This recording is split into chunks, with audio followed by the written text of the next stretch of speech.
In a small family-owned trattoria in Naples, I watched an American tourist get into a heated, one-sided argument with the elderly owner. The tourist saw the coperto cover charge on the bill and assumed it was a mandatory tip. He started yelling, "I decide who gets a tip. You can't force me to tip." The owner, who spoke no English, just smiled and nodded, thinking he was receiving a compliment. The American got angrier, threw money on the table short of the full amount, and stormed out, shouting, "This is why your economy is failing." I was bartending in a traditional pub in rural Ireland. An American tourist ordered a Guinness, and I served it to him. He then tried to leave a $2 coin on the bar. I pushed it back to him. He pushed it towards me. I pushed it back. This went on a few times until he said, "Take the tip, man." I finally said, "Look, if that coin is still on the bar when I come back, I'm putting it in the charity box for retired greyhounds." He looked so defeated, picked up his coin, and drank his pint in complete silence. My American friend visited me in New Zealand, and we went kayaking with a guide. The guide was fantastic, sharing Maui legends and pointing out wildlife. At the end, my friend pulled the guide aside and tried to give him $50 NZD. The guide, a young laid-back Kiwi, looked confused and said, "Oh, no thanks, mate." "It's all good," my friend insisted. "No, you are awesome. You earned this." The guide, getting awkward, replied, "Nah, seriously, my boss pays me. Just write a good review online." My friend spent the car ride home, convinced the guide was being exploited by a tyrannical boss. An American company sent a manager to our office in Helsinki, Finland. He decided to boost morale by taking the janitorial staff out for lunch.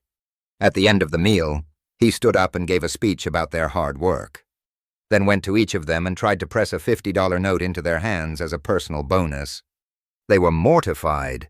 One of the cleaners, a woman in her 60s, politely refused, explaining they were salaried professionals.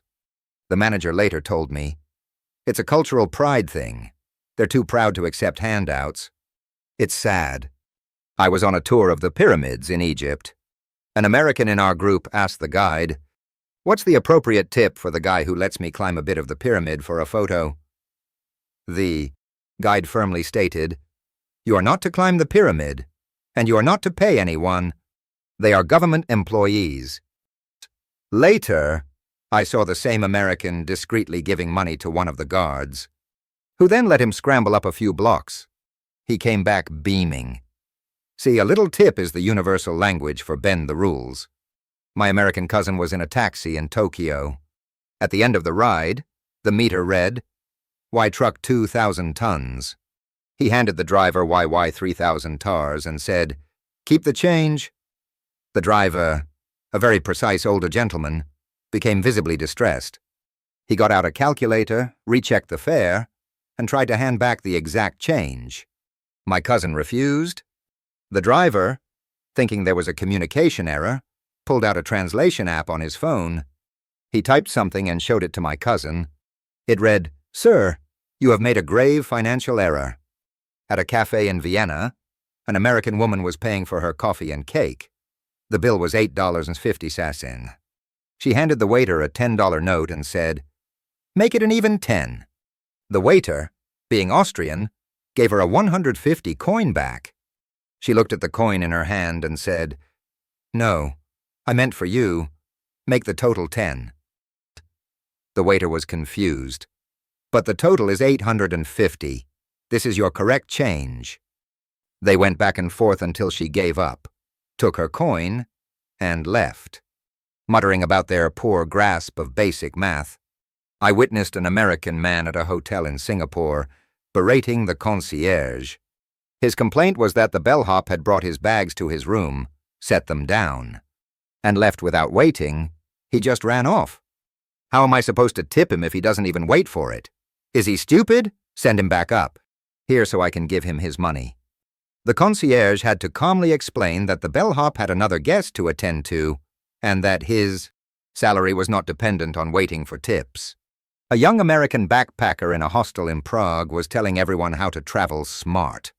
His advice for restaurants was, "You don't have to tip here, so the service is going to suck. But what you do is you put the tip money on the table right when you sit down.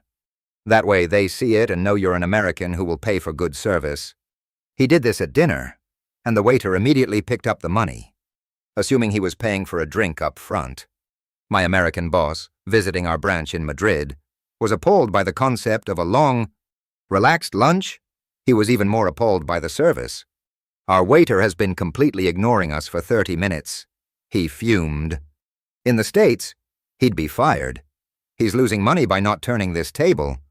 He didn't understand that the waiter was intentionally giving us space and that his income for the month would be the same, regardless of how many times he refilled our water." In a clothing store in Stockholm, an American woman was so pleased with the sales assistant who helped her that she tried to tip her at the checkout counter. "This is for you. You were so helpful," she said, trying to hand her 100 kroner. The Swedish assistant looked panicked and said, No, I cannot take that. It is not allowed." The American, thinking the manager was watching, whispered, "Don't worry, I won't tell. Just slip it in your pocket." This made the situation 10 times more awkward for the poor girl. I was on a train from Rome to Florence. The ticket inspector came through the carriage. After he checked an American family's tickets, the father tried to hand him a $5 note. For being so efficient, he said. The inspector, an unformed official of the state railway, looked at the man's hand as if it were holding a snake. He just said a sharp no and continued down the aisle without breaking stride, leaving the American father holding the bill in stunned silence. An American tourist in a market in Marrakesh bought a lamp after much haggling. He was so proud of the price he got that he decided to tip the vendor. He gave him an extra 100 dirhams. The vendor, a master haggler, immediately thought this fool had more money to spend and started trying to sell him a matching rug, convinced the tip was a sign that the American was an easy mark who wanted to keep shopping. My friend works as a server in Amsterdam. An American customer left a very generous tip in cash. My friend, as per restaurant policy, put it in the shared tip jar. The American saw this and became irate. "Hey, I gave that to you for your service, not for you to share with the lazy cook and the dishwasher. That's not how it works." He actually reached into the jar to try and retrieve the money. At a public hospital in the UK, an American man's elderly mother received excellent care from a nurse. He was so grateful that he tried to tip the nurse. "I know you guys are underpaid in this socialist system, so here's a little something." The nurse was taken aback and explained, "Sir, I'm a medical professional on a salary.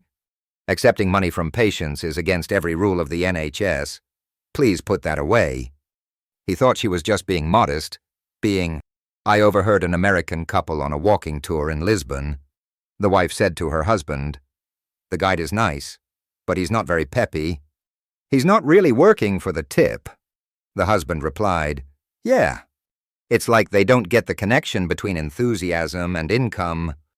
They were rating the guide's historical lecture as if it were a flair bartending performance, completely missing the point of the service they were paying for.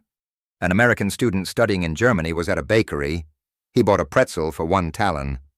He paid with a $5 note and, trying to be smooth, said in broken German, "Stemmt so? Keep the change." The baker, a stern-looking woman, gave him back 4 taels and said in perfect English, "No, it does not. Your change is $4. Do not try to overpay for my bread." He was so embarrassed he couldn't speak.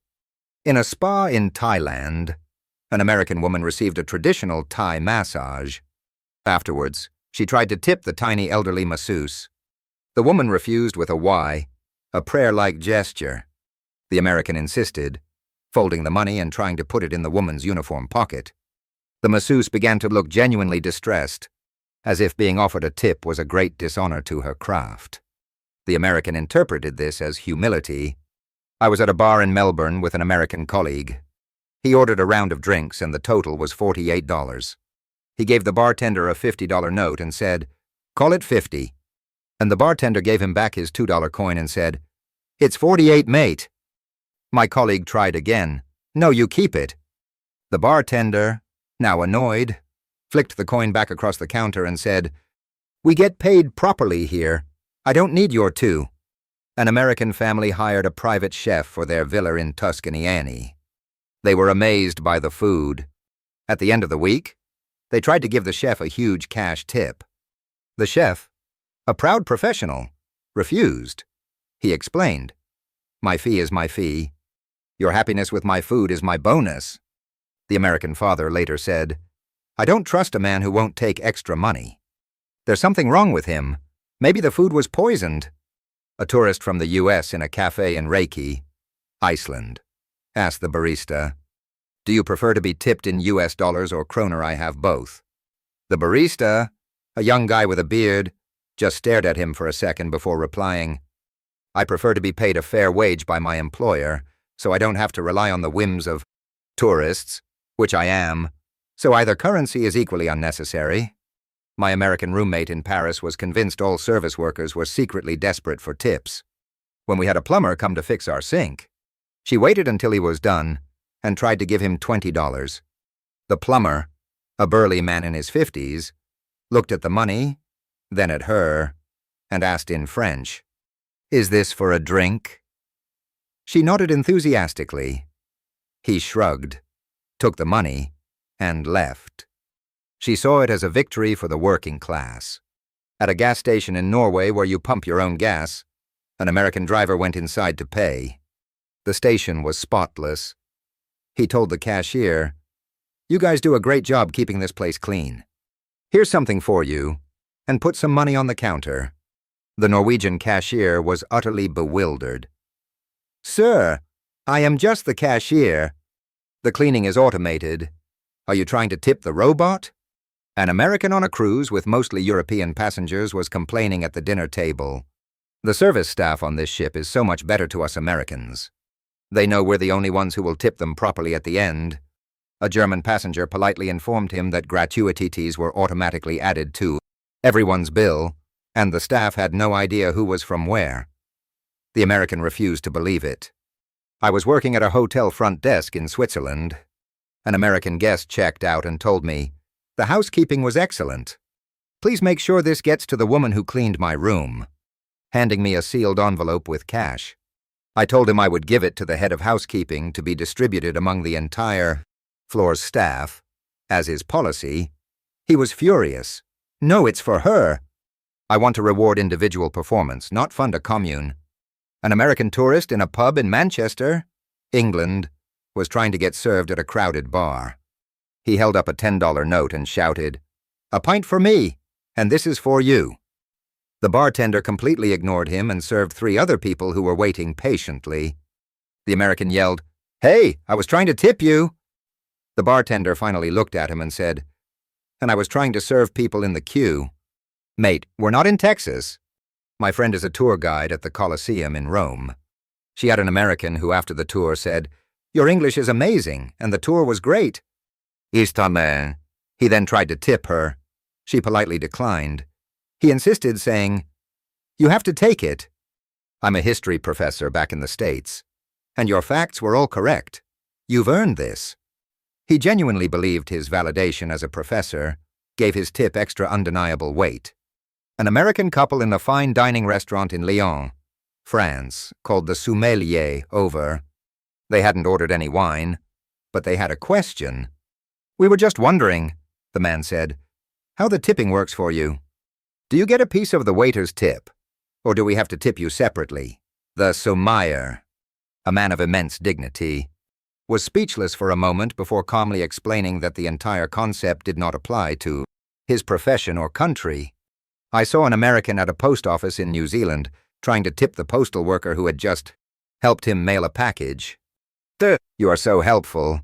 Thank you, Che," he said, sliding a coin across the counter. The postal worker, a government employee, looked at the coin, then at the man, and said with a straight face, "Sir, attempting to bribe a federal agent is a serious offense." The American's face went pale, and he snatched the coin back instantly. An American vlogger in South Korea was filming his tipping experiment. He went to a restaurant and left a large tip on the table, The owner came running out after him to return the forgotten money. The vlogger explained it was a tip. The owner was confused. The vlogger then said to his camera, "As you can see, the culture here is so humble. They won't even accept a gift. It's beautiful." He completely misinterpreted confusion as a sign of profound cultural humility. My American aunt was visiting me in the Netherlands. We took a canal boat tour. At the end, she tried to tip the captain. He refused. She then tried to tip the young man who untied the boat from the dock. He also refused. She finally saw a man sweeping the dock and tried to tip him. He was a city employee. She came back to me exasperated. "It's impossible to give anyone extra money in this country. How does anyone get ahead?" At a resort in Fiji, an American guest was talking to one of the local staff members. He said, "I'm going to give you a big tip at the end of the week. So make sure you take good care of me."